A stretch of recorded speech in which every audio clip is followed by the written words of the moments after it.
இப்போ எல்லா சோசியல் மீடியாலேயும் வந்து ரொம்பவே ஒரு மனுஷனை பற்றி தப்பாக வந்து பேசிக்கிட்டு இருக்காங்க. யாருன்னு வந்து பார்த்தீங்கன்னா விஜய் சித்து அவர்கள்லாம் போன வீடியோவில் வந்து பார்த்தீங்கன்னா ட்ரெஸ் பஸ்டர், அதாவது அவர் ஒருத்தனுக்கு வந்து ரொம்ப சோகமாக இருந்தாலும் ரொம்ப மாதிரி இருந்தாலும் அவர் வீடியோ பார்த்தா கொஞ்சம் ஹாப்பியாக இருப்பேன் அப்படிங்கிற மாதிரிலாம் அது மாதிரிலாம் சொல்லியிருப்பாங்க. அதெல்லாம் வந்து ஒருத்தர் கண்ணுக்கும் தெரில. இப்போ உங்களுக்கு என்னன்னா மேலே இருக்கவனை எப்படியாவது அடித்து கீழே இருக்கணும், அதுக்காக என்னென்ன பண்ண முடியுமோ அம்புட்டையும் பண்ணியிருக்காங்க. இப்போ இந்த வீடியோ எவ்வளோ ட்ரெண்டிங்காக இருந்துச்சோ அதே மாதிரி அதே அடி வாங்கின நபர் தான் வந்து விஜய் சித்து அடிக்கிற மாதிரி வந்து ஒரு பாட்டோட ஒரு வீடியோ வருது பாருங்க. இப்போ இந்த வீடியோ பார்த்துட்டு வந்து யாருமே வந்து ஐயோ சித்துவை இப்படி அடிக்கிறாரு, சித்துவை இது பண்ணிட்டாரு, அவர் எவ்வளோ பெரிய மனுஷன் அப்படிங்கிற மாதிரிலாம் எவனும் பேச மாட்டாங்க.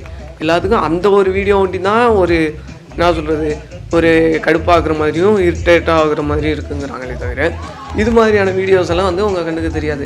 இது மட்டும் இல்லை, அவர் எவ்வளவோ நல்லதெல்லாம் வந்து நமக்காக வியூவர்ஸ்க்காக சப்ஸ்கிரைபருக்காக வந்து ஒவ்வொன்றையும் பார்த்து ஸ்கிரிப்டாக இருந்தாலும் சரி எதாக இருந்தாலும் தெரியாத அளவுக்கு கொண்டு வந்திருப்பார். அது மாதிரி இதுவும் கூட ஒரு ஸ்கிரிப்ட் மாதிரி இல்லை ஒரு காமெடி மாதிரி எடுத்துகிட்டு போகலாமே. இதுவே ஒரு படத்தில் இது மாதிரி அவர் அடிக்கிற நிலமை வந்துச்சு அப்படின்னா வந்து அதை கொஞ்சம் ஃபன்னாக எடுத்துக்கிறோம்ல, அது மாதிரி வந்து இந்த வீடியோவில் வரதை வந்து நீங்கள் ஜாலியாக எடுத்துக்கணும் அப்படிங்கிறது தான் என்னோடய வேண்டுகோள். இன்னொன்று நிறையா பேர் சொல்கிறாங்க, பாவம் மனுஷன் ஒரு 5 லட்சத்துக்காக எவ்வளோ அடி வாங்குறாயா அப்படிங்கிற மாதிரிலாம் வந்து சொல்கிறாங்க. அதை வந்து கொஞ்சம் காமெடியாக தான் சொல்கிறாங்களே தவிர இது இப்படிலாம் அடி வாங்கி அவர்கிட்ட வேலை பார்க்கணுமா அப்படிங்கிற மாதிரிலாம் யாரும் சொல்ல. அவரோட ஆடியன்ஸ் அவர் போடுற வீடியோவை கரெக்டாக எடுத்து புரிஞ்சுக்கிட்டு அதுக்கேற்ற ரியாக்ஷன் தான் கொடுக்குறாங்களே தவிர மற்ற அதாவது அவரோட ஏட்டர்ஸ் தான் இது மாதிரியான தேவையில்லாத விஷயங்கள்லாம் வந்து கொஞ்சம் ஸ்ப்ரெட் பண்ணிக்கிட்டு இருக்காங்க.